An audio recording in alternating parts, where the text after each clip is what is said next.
नमस्कार दोस्तों, स्वागत है आपका ऑनलाइन स्टडी वीडियो में। दोस्तों आज की इस वीडियो में बाल विकास व शिक्षा शास्त्र से प्रश्न लेकर आए हैं। सीटेट स्पेशल है तो लगाइए ये प्रैक्टिस सेट और बताइए कितने क्वेश्चन सही गए हैं। क्विज क्वेश्चन आपको मिलेगा जिसका आंसर आपको कमेंट्स में देना होगा। तो डियर वीडियोज़ को लाइक कीजिए, शेयर कीजिए एंड सब्सक्राइब कीजिए मेरे यूट्यूब चैनल को। So now friends let's start. So first question है, जब बच्चा फेल होता है तो इसका तात्पर्य है कि ऑप्शन है बच्चे ने उत्तरों को सही तरीके से याद नहीं किया है, बच्चे को प्राइवेट ट्यूशन लेनी चाहिए थी, व्यवस्था फेल हुई है या बच्चा पढ़ाई के योग्य नहीं है। तो डियर जब बच्चा फेल होता है तो इसका तात्पर्य है कि जो सिस्टम है वो फेल हुआ है, उसमें कमी रह गई है जिस वजह से बच्चा फेल हुआ है। तो सही आंसर होगा सी ऑप्शन। नेक्स्ट है, शिक्षण से अधिगम पर बल देने वाला परिवर्तन हो सकता है।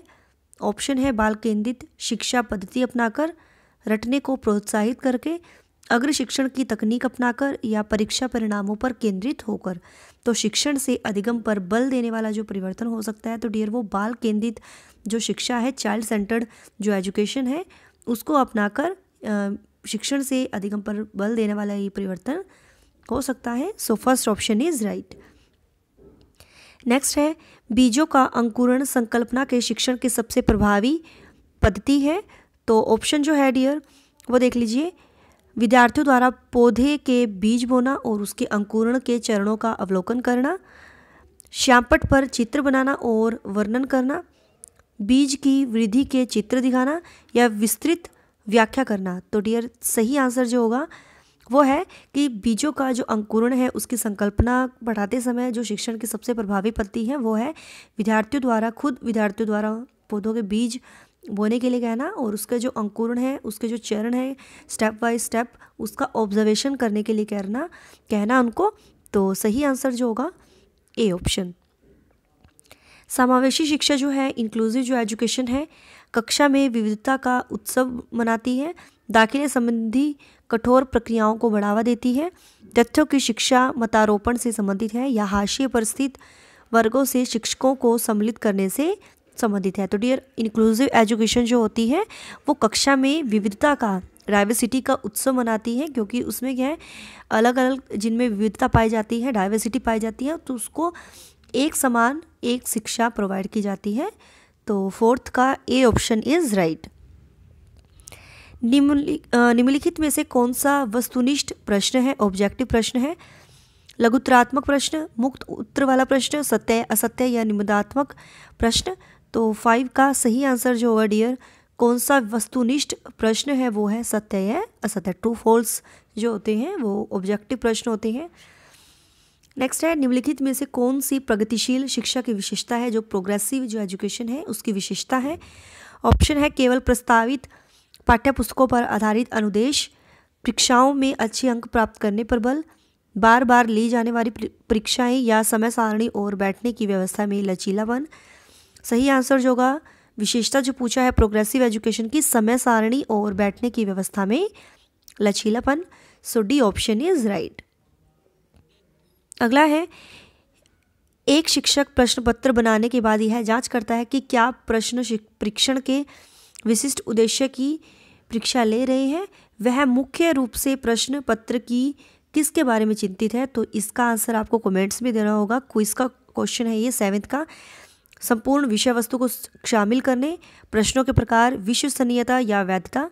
तो सही आंसर आपको कमेंट्स में देना होगा। ओके, नेक्स्ट है, विवेचनात्मक शिक्षा शास्त्र का यह दृढ़ विश्वास है कि ऑप्शन जो है शिक्षार्थियों को स्वतंत्र रूप से तर्कना नहीं करनी चाहिए, बच्चे स्कूल से बाहर क्या सीखते हैं यह अप्रासंगिक है, शिक्षार्थियों के अनुभव और प्रत्यक्षकरण महत्वपूर्ण होती है, या एक शिक्षक को हमेशा कक्ष के अनुदेशन का नेतृत्व करना चाहिए। तो डियर विवेचनात्मक जो शिक्षा शास्त्र है, क्रिटिकल जो पेडागोगी होती है उसमें शिक्षार्थियों के जो अनुभव हैं और जो प्रत्यक्षकरण है, ठीक है, वो महत्वपूर्ण होते हैं। तो सही आंसर होगा सी ऑप्शन। विद्यालय आधारित आंकलन मुख्य रूप से किस सिद्धांत पर आधारित होता है? ऑप्शन देख लीजिए डियर क्या होगा इसका आंसर, तो बताना है आपको। फर्स्ट जो ऑप्शन है, बाह्य परीक्षकों की अपेक्षा शिक्षक अपने शिक्षार्थियों की क्षमताओं को बेहतर जानते हैं, किसी भी कीमत पर विद्यार्थियों को अच्छे ग्रेड मिलने चाहिए, विद्यालय बाह्य परीक्षा निकायों की अपेक्षा ज़्यादा सक्षम है, या आंकलन बहुत किफ़ायती मितव्ययी होना चाहिए। तो विद्यालय आधारित जो आंकलन होते हैं वो मुख्य रूप से किस सिद्धांत पर आधारित हैं? तो डियर बाह्य परीक्षकों की अपेक्षा जो शिक्षक हैं, ठीक है, वो अपने शिक्षार्थियों को उनकी क्षमताओं को बेहतर तरीके से जानते हैं, तो ए ऑप्शन सही होगा। ओके, नेक्स्ट है शिक्षार्थी व्यक्तिगत भिन्नता प्रदर्शित करते हैं, अतः शिक्षक को तो क्या करना चाहिए? सीखने के विविध अनुभवों को उपलब्ध कराना चाहिए, कठोर अनुशासन सुनिश्चित करना चाहिए, परीक्षाओं की संख्या बढ़ा देनी चाहिए, या अधिगम की एक समान गति पर बल देना चाहिए। सो 10th का सही आंसर जो होगा कि शिक्षार्थी जो है व्यक्तिगत भिन्नता प्रदर्शित करते हैं, लर्नर जो है इंडिविजुअल डिफरेंसेस उनमें मिलते हैं, तो उनको सीखने के विविध अनुभवों को उनको उपलब्ध कराना चाहिए। So first option is right. निम्नलिखित में से कौन सा विकास का सिद्धांत है? तो विकास का जो सिद्धांत है उसके बारे में बताना है। सभी की विकास दर समान नहीं होती है, विकास हमेशा रेखीय होता है, यह निरंतर चलने वाली प्रक्रिया नहीं है, या विकास की सभी प्रक्रियाएं अंत संबंधित होती है। तो डियर विकास का जो संबंध है सिद्धांत जो है कि सभी की जो विकास दर है वो समान नहीं होती है, तो ये सही है, ए ऑप्शन इज राइट। मानव विकास को क्षेत्रों में विभाजित किया जाता है जो है, तो मानव विकास जो है उसके जो क्षेत्र हैं वो आपको सभी को पता है, जो मनोवैज्ञानिक है, संज्ञानात्मक है, संवेगात्मक और शारीरिक है। तो सी ऑप्शन सही होगा, मनोवैज्ञानिक, संज्ञानात्मक, संवेगात्मक और शारीरिक। ओके, एक शिक्षिका पाठ्यपुस्तक और फल सब्जियों के कुछ चित्रों का प्रयोग करती है और अपने विद्यार्थियों से चर्चा करती है। विद्यार्थी इस जानकारी को अपने पूर्व ज्ञान से जोड़ते हैं, प्रीवियस नॉलेज जो है उनसे जोड़ते हैं, और पोषण की संकल्पना को सीखते हैं। तो यह उपागम किस पर आधारित है?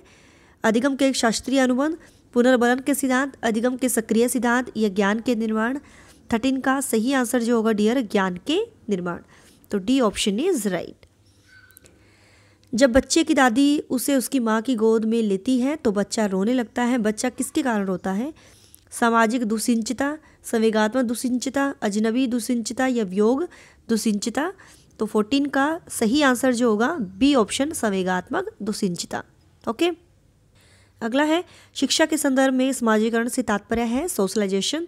तो क्या है? अपने सामाजिक मानदंड बनाना, समाज में बड़ों का सम्मान करना, सामाजिक वातावरण में अनुकूलन और समायोजन, या सामाजिक मानदंडों का सदैव अनुपालन करना। तो डियर सोशलाइजेशन क्या होता है आपका सभी को पता है, सामाजिक जो वातावरण है उसमें उनके अनुकूल रहना और समायोजन करना, एडजस्टमेंट होना समाज में उनके अकॉर्डिंग।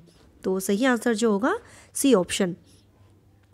राज्य स्तर की एक एकल गायक प्रतियोगिता के लिए विद्यार्थियों को तैयार करते समय एक विद्यालय लड़कियों को वरीयता देता है, यह दर्शाता है तो वैश्विक प्रवृत्तियाँ, प्रयोजनात्मक उपागम, प्रगतिशील चिंतन, या लैंगिक पूर्वाग्रह। तो वो लैंगिक पूर्वाग्रह को दर्शाता है, रूढ़िबद्धता जोन में है। 16 का D option is right. Vygotsky बच्चों को सीखने में निम्नलिखित में से किस कारक की महत्वपूर्ण भूमिका पर बल देते हैं? तो वाइगोत्स्की ने सोशल डेवलपमेंट पर दी थी थ्योरी, बल दिया था, इसकी थ्योरी भी हमने आपके साथ शेयर की हुई है वाइगोत्स्की की। तो 17 का सही आंसर जो होगा डी ऑप्शन, सामाजिक। एक शिक्षिका अपने शिक्षार्थियों की विभिन्न अधिगम शैलियों को संतुष्ट करने के लिए विविधतापूर्ण कार्यों का उपयोग करती है, वह किससे प्रभावित है? तो सही आंसर देख लीजिए, कोहलबर्ग के नैतिक विकास के सिद्धांत, गार्डनर के बहुबुद्धि सिद्धांत, वाइगोत्स्की के सामाजिक संस्कृति सिद्धांत, या पियाजे के संज्ञानात्मक विकास के सिद्धांत। तो 18 का बी ऑप्शन सही होगा डियर, गार्डनर के बहुबुद्धि सिद्धांत में है कि शिक्षिका जो है वो शिक्षार्थियों के लिए डिफरेंट अधिगम जो शैली है उनका मीन्स उनके लिए विविध कार्यपूर्ण जो कार्य है उनका प्रयोग करती है।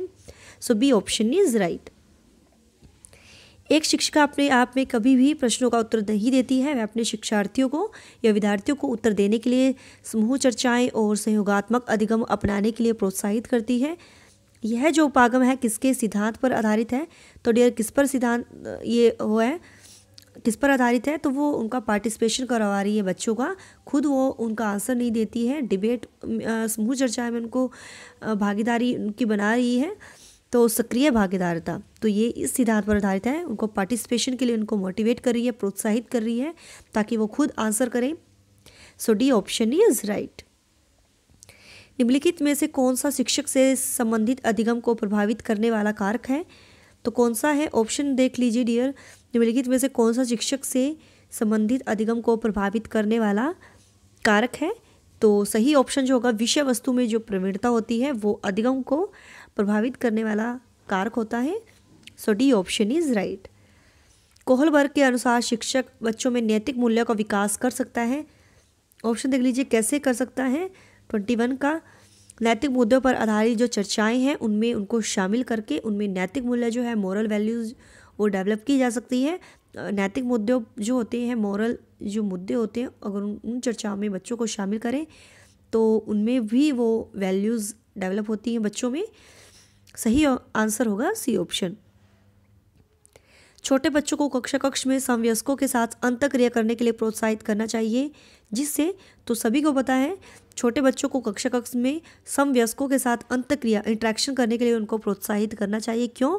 क्योंकि आपको सबसे पहले यही पता है कि बच्चे इंटरेक्शन से ज़्यादा सीखते हैं, एक दूसरे के सहयोग से, और वे पढ़ने के दौरान सामाजिक कौशल भी सीख जाते हैं। तो सही आंसर जो होगा सी ऑप्शन होगा कि वे पढ़ने के दौरान सामाजिक कौशल सीख जाते हैं, इंटरेक्शन से वो बच्चे ज़्यादा सीखते हैं। अगला है, जब एक निरोगी बच्चा पहली बार विद्यालय आता है तो शिक्षक को क्या करना चाहिए। किसी में डिसेबिलिटी है तो शिक्षक को क्या करना चाहिए। तो ऑप्शन देख लीजिए इनमें से क्या करेगा। तो सही आंसर जो होगा डियर सी ऑप्शन होगा, सहकारी योजना विकसित करने के लिए बच्चे को माता पिता के साथ चर्चा करनी चाहिए। तो right answer is C option. पियाजे के संज्ञानात्मक विकास के चरणों के अनुसार इंद्रिय गामक संवेदी प्रेरक जो अवस्था है किसके साथ संबंधित होती है। तो सभी को पता है पियाजे ने 4 अवस्थाएं बताई थी, 0 से 2, 2 से 7, 7 से 11, 11 से अबव। तो 4 अवस्थाएं इन्होंने बताई थी। और जो संवेदी प्रेरक अवस्था है जो बर्थ से 2 वर्ष तक होती है, 2 ईयर तक होती है, और इसमें जो बच्चा है वो अनुकरण के माध्यम से सीखता है। ये अवस्था होती है अनुकरण, स्मृति और मानसिक निरूपण। अनुकरण इसमें बच्चा करता है, ठीक है। तो इंद्रियां जो है उसमें इंद्रियों के माध्यम से वो क्रियाएं करता है, संकेत करता है। तो सही आंसर जो होगा ए ऑप्शन इज राइट, अनुकरण, स्मृति और मानसिक निरूपण।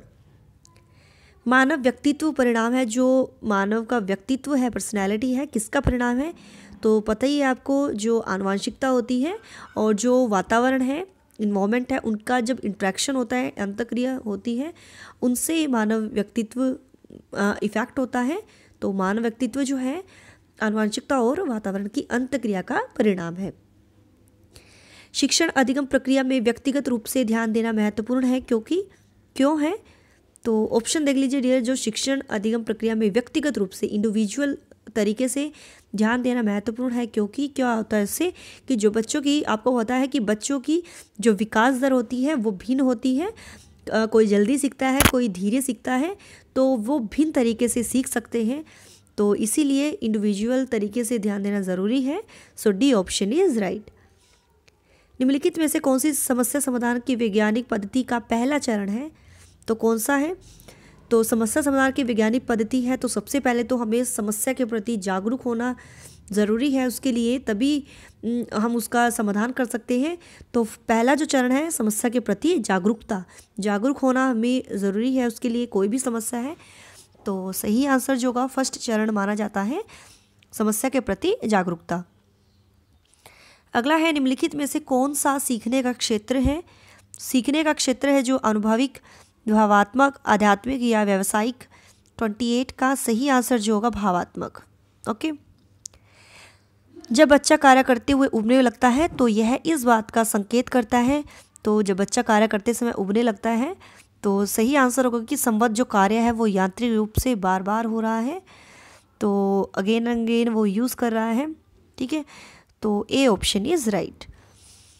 नेक्स्ट है, लास्ट क्वेश्चन है, प्राय शिक्षार्थियों की जो त्रुटियां हैं, मिस्टेक हैं, किसकी ओर संकेत करती हैं। तो ऑप्शन देख लीजिए, वे कैसे सीखते हैं, यांत्रिक अभ्यास की आवश्यकता, सीखने की अनुपस्थिति, या शिक्षार्थियों के सामाजिक आर्थिक स्तर। तो सही आंसर जो होगा डियर, प्राय जो शिक्षार्थियों की त्रुटियां हैं वो यांत्रिक अभ्यास की आवश्यकता की ओर संकेत करती है। So B option is right. Okay, तो डियर यही था आज का प्रैक्टिस सेट। वीडियोस अच्छी लगी है सो प्लीज़ लाइक कीजिए, शेयर कीजिए। Thanks for watching my videos. Till then bye bye, रब रखा, जय भोलेनाथ।